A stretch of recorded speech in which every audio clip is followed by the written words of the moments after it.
ஞாயிற்றுக்கிழமை ஆஞ்சநேயரை ஏன் வணங்க வேண்டும் தெரியுமா? ஒரு நாள் சூரியன் விண்ணில் பிரகாசமாக கதிர்மணிக்கும் போது சிறிய ஆஞ்சநேயர் அதை ஒரு பழமாக நினைத்து விட்டார். அவருக்கு அதை பறித்து உண்கிறோம் என்ற ஆசை ஏற்பட்டது. அவருடைய இயல்பான ஆற்றலால் அவருடைய தந்தையான வாயு தேவன் அவரை தூக்கி உயர்த்தினார்.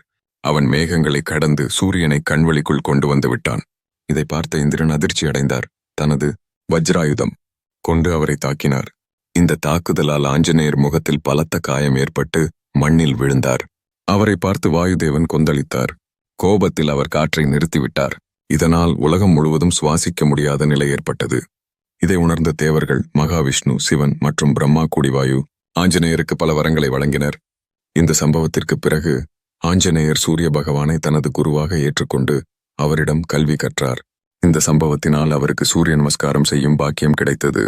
இந்த கதையை நினைவில் கொண்டு ஞாயிற்றுக்கிழமை ஆஞ்சநேயரை வணங்குவதும் சூரிய பகவானுக்கு நமஸ்காரம் செய்வதும் பலனளிக்கும்.